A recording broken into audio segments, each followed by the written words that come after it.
पवन सिंह के ससुर यानी ज्योति सिंह के पिताजी कह रहे हैं कि अगर पवन सिंह मेरी बेटी को अपने साथ अच्छे से रखेंगे नहीं, उसके साथ अच्छा व्यवहार नहीं करेंगे, उसको बार बार आत्महत्या के लिए उकसाएंगे, तो हम अपनी बेटी को पवन सिंह के पास आखिर क्यों भेजेंगे।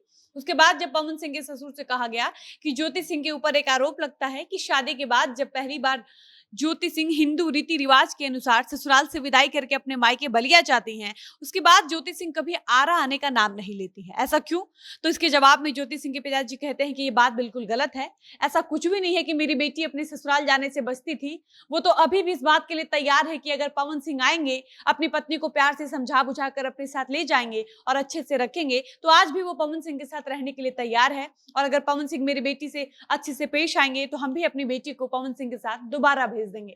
लेकिन पवन सिंह खुद नहीं चाहते हैं कि वो मेरी बेटी के साथ रहें, कभी मेरी बेटी को अपने साथ वो रखना ही नहीं चाहते हैं। इसलिए अब मैं भी अपनी बेटी को पवन सिंह के पास नहीं भेजना चाहता हूं, और मेरी बेटी भी अब अपनी स्वेच्छा से पवन सिंह के साथ नहीं रहना चाहती है, क्योंकि हर किसी का अपना ईगो होता है, हर किसी का अपना स्वाभिमान होता है। पवन सिंह के ससुर कह रहे हैं कि हम लोगों का तो तलाक का कोई इरादा ही नहीं था, हम लोग तो तलाक चाहते ही नहीं थे। वो तो पवन सिंह ने चोरी से बिना किसी को बताए चुपके से कोर्ट में जाकर तलाक फाइल कर दिया था, और इस बात की जानकारी किसी को थी ही नहीं। इसका मतलब कि ज्योति सिंह के पिता कहीं ना कहीं चाहते थे कि ज्योति सिंह और पवन सिंह का समझौता करा दिया जाए, वो लोग आपस में समझकर बूझकर एक साथ रहें। लेकिन तब तक पवन सिंह ने मन बना लिया था कि उनको ज्योति सिंह के साथ नहीं रहना है। बाकी पवन सिंह के ससुर ने पवन सिंह के ऊपर क्या क्या आरोप लगाए हैं, ये हम आपको आगे की वीडियो में अच्छे से बताते हैं। लेकिन उससे पहले नमस्कार, मेरा नाम है डॉली पांडे, मेरे साथ है कैमरामैन विशाल, और आप देख रहे हैं जनता जंक्शन। पवन सिंह के ससुर कह रहे हैं कि पवन सिंह तो कोर्ट में सुनवाई के लिए कभी आते ही नहीं है।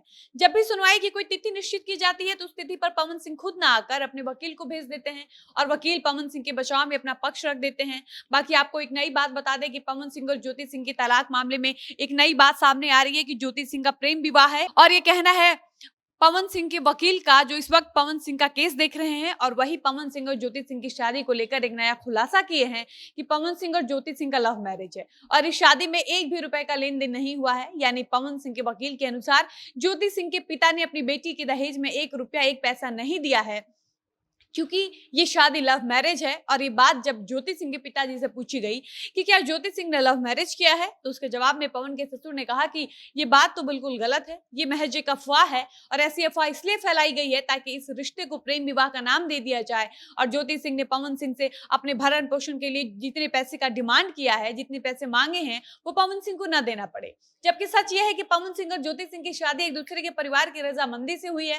पवन सिंह के ससुर बता रहे हैं कि मेरे एक चाचा की लड़की की शादी, यानी मेरी एक चचेरी बहन की शादी आरा में थी, और जब मेरी बहन की शादी हो रही थी, उसी शादी में पवन सिंह के भाई गुड्डू सिंह और उनके चाचा अजीत सिंह आए थे, और वही लोगों ने वहां मेरी बेटी को पसंद किया था। उसके बाद ही ये लोग शादी का प्रस्ताव लेकर मेरे पास आए थे। हम लोग नीलम सिंह वाला मैटर जानने के बावजूद भी इस शादी के लिए हाँ कह दिए थे, क्योंकि पवन सिंह के चाचा अजीत सिंह ने मुझसे कहा था कि पवन सिंह पहले से सुधर गए हैं, अब वो ऐसा कुछ भी नहीं करते हैं, इसीलिए मैंने इस शादी के लिए हाँ कह दिया था। उसके बाद दोनों परिवार की सहमति से हिंदू रीति रिवाज से पवन सिंह और ज्योति सिंह की शादी हुई थी। ऐसे में ये सारी बातें बिल्कुल गलत है कि पवन सिंह और ज्योति सिंह का लव मैरिज हुआ। बाकी आपको ये भी बता दें कि ज्योति सिंह के पिता ने बताया है कि पवन सिंह के वकील पवन सिंह का बचाव करते हुए कोर्ट में झूठा झूठा बयान दिए हैं, और लिखे हैं कि पवन सिंह के आय का स्रोत सिर्फ गाना बजाना स्टेज प्रोग्राम है, ताकि ज्योति सिंह पवन सिंह के ऊपर पैसे का कोई दबाव न बनाए। जबकि ये सब जानते हैं कि पवन सिंह गाना बजाने के साथ साथ फिल्म भी करते हैं, और ये किसी से नहीं छुपा है कि पवन सिंह एक फिल्म का कितना चार्ज करते हैं। ये भी सबको पता है कि पवन सिंह सबसे महंगे सुपरस्टार हैं, उनकी स्टेज शो का भी फीस सबसे ज्यादा है। इसके अलावा पवन सिंह कई ब्रांड का प्रमोशन भी करते हैं, उससे भी पवन सिंह का खूब अच्छा खासा कमाई होता है।